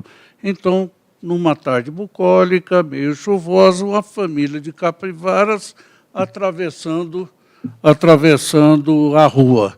E quando eu mostrei isso, duas pessoas falaram, não vai botar a fotografia dos Beatles aí. Falei, bom, se você está vendo os Beatles, você já fez o uso prático. Não tenho conflitos de interesse, não estou ligado a nenhum laboratório farmacêutico, nenhuma ONG, e aqui eu estou patrocinado pelo Conselho Regional de Medicina de Mato Grosso do Sul. E faço mais um pedido. Os 7 minutos que a doutora Virgínia economizou sejam colocados para mim. 30 e poucos anos atrás, eu já trabalhava há bastante tempo, aí eu internei um garoto que foi preciso ir para o CTI por conta de uma série de coisas desencadeadas por mim. E aí a namoradinha dele, que era amiga do meu filho, pediu que eu levasse um bilhetezinho. E como é que estava esse bilhetezinho? Se você está infeliz, põe coca no nariz. Cocaína, cocaína, cocaína. Se você não está bem, fume um beck que lhe faz bem. A loucura não é uma doença, mas uma virtude. E me chamava a atenção que essa menina ela tinha 15 anos e ela tinha uma visão totalmente diferente, ela não era usuária. E aí, apesar de estar trabalhando já durante alguns anos, eu comecei a pensar e evocar algumas outras situações. E não dá para falar disso se nós não colocarmos os outros elementos. Não dá para colocar a situação socioeconômica, não dá para colocar a situação política, não dá para colocar os elementos da sociologia, da psicologia, etc. E da política eu me lembro com muita saudade de um velho mineiro que se foi antes do tempo, chamado Tancredo Neves. E o velho Tancredo, ele ainda continua dando lição, ele era uma pessoa que conseguia ter credibilidade de A e de B. Então, algumas vezes, os militares davam a ele uma missão muito espinhosa. Muito espinhosa porque ele era muito habilidoso. E aí ele fazia um enrolado tão grande, que quem pedia para ele fazer aquelas missões tão desagradáveis e ruins, desistiam. Então, ele jogava com as palavras, ele jogava com as colocações. E desde que nós começamos a trabalhar com substâncias psicoativas, entre elas a maconha, nós estamos verificando, principalmente nos últimos 10, 15 anos, um samba do crioulo doido. Um samba do crioulo doido. Quem é mais velho aqui vai se lembrar, né, PC? Vai se lembrar da música do samba do Rio de Janeiro, de uma escola de samba. Então, nós vemos aí, ocupando o mesmo espaço, descriminalização, descriminalização, descarceralização, legalização, liberação, liberalização e controle. E, como disse quem me antecedeu, tudo no mesmo saco. Não é. E se nós começamos a discutir cada uma das coisas, como diz a população indígena do Acre, é porangatê. É conversa comprida. Conversa comprida e sem resultado. E aí isso me fez lembrar ainda uma velha fábula que vocês não conhecem, porque quem poderia conhecer aqui seria só o Manuel, que é mais velho que eu, todos vocês são mais novos, a velha metáfora do elefante e dos cegos. Numa determinada cidade, existia um grupo de cegos que tinha uma característica. Eles ficavam perto e ficavam discutindo entre si. E a última discussão tinha uma cronologia, como toda a sociedade organizada, e tinha uma cronologia, e nos últimos dias eles estavam discutindo sobre o que era um elefante. E aí, nisso, apareceu um cara safado, alguns dizem que era um político, outros dizem que era um psiquiatra, e levou um elefante e colocou perto. Aí pegou um dos cegos e botou as duas mãos do cego na espádua do elefante. E ele botou a mão, olhou, agora eu sei como é que é o elefante. É uma grande parede, é uma muralha. Ele pegou o cego, levou lá para o lugar, pegou um outro cego, levou e o fez abraçar uma das patas. Agora eu sei como é que é um elefante. É como se fosse uma grande coluna, uma forte coluna. O marmanjo pegou o cego, levou lá no meio dos outros, não falou nada, e os dois já começaram a se estranhar. Você é cego mesmo? Que parede, que nada, parece um grande tronco. Aí levou outro cego, que pegou a tromba, que nada, é como se fosse uma grande cobra, é um apiton maior, só que está sem presa. E o marmanjo levou lá junto com os outros. Pegou outro e botou a mão nas orelhas. O elefante é como se fosse uma ventarola, e essa ventarola pode causar uma brisa ou tempestade. Aí o outro levou e botou na presa. Nada. Isso parece uma lança grande, ou uma espada, uma cimitarra. Pegou o último e botou a mão no rabo. O rabo balançou e falou, é como se fosse um chicote, etc. E aí o marmanjo levou o cego, botou lá junto com eles, e eles começaram a brigar entre si. Você, além de cego, é burro, você não tem mais tato, você não tem mais imaginação. Que muralha, que tronco, que cobra, que espada, que lança. O elefante não é nada disso. E o marmanjo foi embora dando risada. Por quê? Como é que é o elefante na realidade? Depende de como nós olhamos. Depende de que parte nós estamos observando. Depende de que parte nós estamos discutindo. E a mim, me parece muito que nós estamos discutindo assim, sem ter uma noção do total. Por quê? Porque me pediram que eu falasse aqui se tem possibilidade real de haver a liberação da maconha no Brasil. E isso me fez essas questões. E aí eu pedi ajuda para uma amiga minha, que é designer, ela falou assim, Gilberti, vamos dar vida nisso. Aí aumentou o elefante com as suas características, colocou alguém lá em cima e falou assim, ora, mas a coisa mais importante que se tem nisso, na opinião dela, é a situação econômica. Vocês não veem pobres brigando, vocês veem alguns bobos profissionais brigando. Mas quem é que tem brigado pela liberação? Quem é que tem brigado pelo cartel? Então, a situação é econômica. Há quem diga que as duas maiores economias do mundo são narcotráfico e indústria farmacêutica. Às vezes um, às vezes outro. E dizem os grandes economistas que se for tirado do mercado esse dinheiro, a economia mundial entra em colapso. Mas aí nós verificamos também uma questão política. E vamos dar uma olhadazinha. Nós temos aí dois elementos da política muito recentes. O ex-presidente FHC, né, que, fora do Brasil, ele se defendeu uma série de coisas que, indiretamente, dizia que deveria ser liberado, ser controlado, etc. E, do lado, o famoso senador brasileiro, Cristóvão Buarque. Cristóvão Buarque, ele tem uma posição muito clara.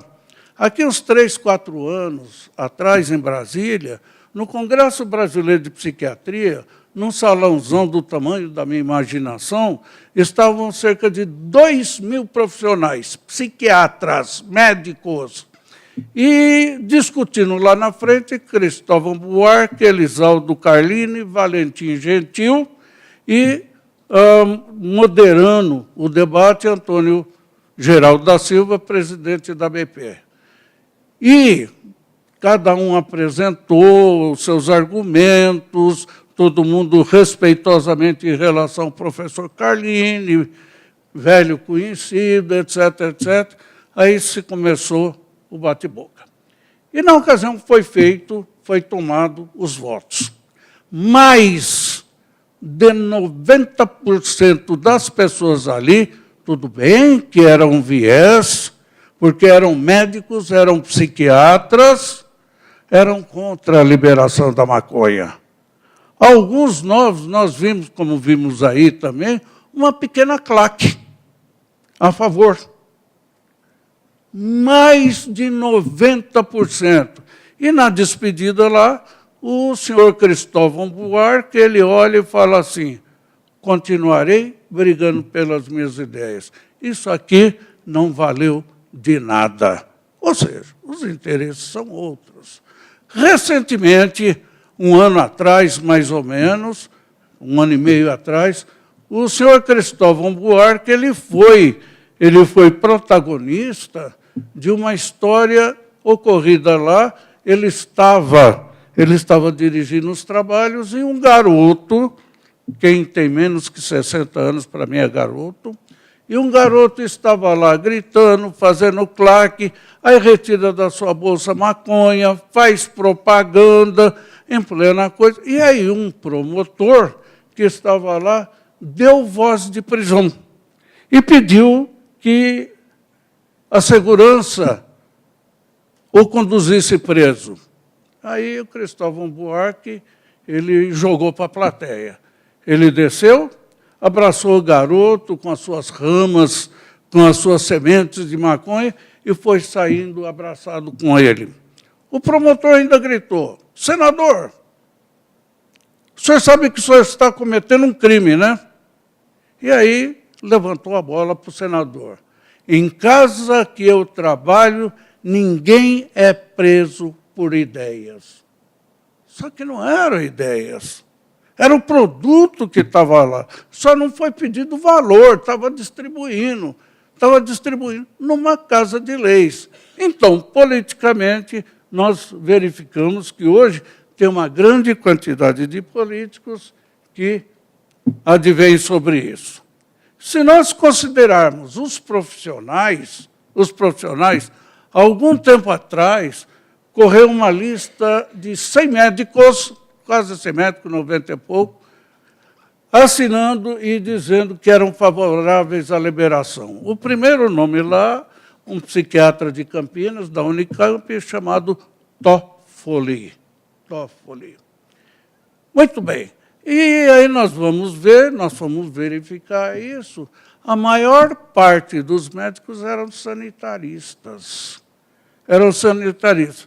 E que todos nós sabemos que, independente das especialidades, cada especialidade tem seu ponto de vista sobre o seu paciente, mas deve ser paciente. E aí, as outras especialidades tinham 4 ou 5 psiquiatras, mas a maior parte era sanitarista. Se nós verificarmos das profissões da área da saúde, vamos ver a psicologia. Algumas marchas da maconha, para a liberação da maconha, e que tiveram repercussão no Brasil, saíram em frente e organizadas pelo Conselho Regional de Psicologia daquele estado, e hoje o presidente do Conselho Federal de Psicologia, ele se coloca claramente em relação a isso. Em relação aos farmacêuticos, aos bioquímicos, mais especificamente, grande parte deles advogam, e com a argumentação, algumas vezes real, de que está se fazendo pesquisa, porque bem deve fazer. Se o imperador da China, 7.000 anos atrás, usava o chá de maconha, e se os chineses sobreviveram a isso, então alguma coisa de bom deve ter. Então, os bioquímicos nisso. Então, nós verificamos outro segmento aí, muito presente em relação à liberação. E muitas dessas coisas chegam no judiciário. Nós estamos vendo, ontem foi feita a menção aí dos julgamentos que estão correndo, e que se esses julgamentos, dependendo do resultado, as mídias sociais e os grupos deitarão e rolarão. E hoje, mídias sociais aqui no Brasil é extremamente importante, né? Elege e deselege pessoas. E aí nós verificamos que o nosso presidente do STF é o ministro Toffoli, e que se coloca, juntamente com outros, como favorável. Se nós considerarmos aí esse grande abano, as mídias sociais estão em tudo. Qualquer coisa, o que nós estamos discutindo aqui já estão nas mídias sociais. E as mídias sociais, elas têm um alcance extremamente grande, extremamente rápido, e precisa ser muito bom, ter uma estrutura muito boa, para que qualquer coisa que seja colocada numa mídia social seja desmentida, seja contestada, etc. Tanto é que se tem um velho ditado, não tão velho, porque é recente, e que diz o seguinte: se caiu na mídia, velho, não faça nada porque não tem mais jeito. E aí nós verificamos as mídias que estão presentes em todo o tempo. E na mídia, aí dá muito mais força aquilo que nós havíamos falado, que uma das coisas importantes que estão por trás é o dinheiro. E quem é o dono do dinheiro hoje nessa coisa toda? Jorge Soros, o dono do Uruguai, que quer comprar também parte do Brasil, que perdeu a guerra econômica em alguns estados nos Estados Unidos. E é ele que financia, inclusive, pesquisas, sejam quais forem as suas utilidades. E aí nós temos o pessoal dos tratamentos, das alternativas de tratamento. Então, para a epilepsia, para o glaucoma, para a esclerose, né? E quando eu trabalhava no sistema penitenciário, eu sabia que tinha muita maconha quando um paciente meu, epilético, ele começava a convulsionar. Ele convulsionava com a maconha. E aí eu posso dizer também que eu sou meus ascendentes, pelo menos de 10ª geração, já conheciam a maconha. Quando eles vieram nos porões dos navios negreiros, eles usavam a maconha, que era dada, que era obrigada até para que não se fizesse revolta. Então, eu sou de uma 10ª geração de usuário de maconha, só que, felizmente, para mim, eu não uso maconha.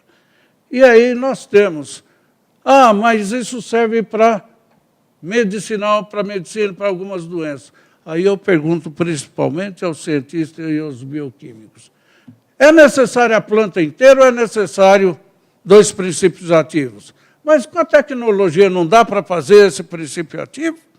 Como os dependentes químicos agora têm as drogas sintéticas e que fogem de toda a legislação, é uma coisa que eu, nos meus 70 anos, e na minha demência incipiente, corrente, eu tenho dificuldade de aceitar. E nós faltamos ainda a classe artístico-cultural, que também dá mídia barbaridade. 2 semanas atrás, aí uma paciente minha mostrou, Gilbertinho, dá uma olhadazinha nisso. Aí a fisionomia me pareceu meio conhecida e eu reconheci quando ela começou a falar. Eu sou Paula Lavigne, todos conhecem Paula Lavigne. Eu estou aqui, num lugar bonito, nessa avenida em Montevidéu. Eu estou acendendo um beck. Como é gostoso acender um beck e sem ter medo da polícia atrás. Isso viralizou. E não só essa, mas como todas as outras. Então, olha só, aí nós temos uma visão geral dos diferentes segmentos, das diferentes influências na população brasileira hoje. Será que terá possibilidade a liberação da maconha no Brasil? É real essa possibilidade, que foi o que me trouxe aqui? Sim. Ninguém duvida disso. Ninguém duvida disso.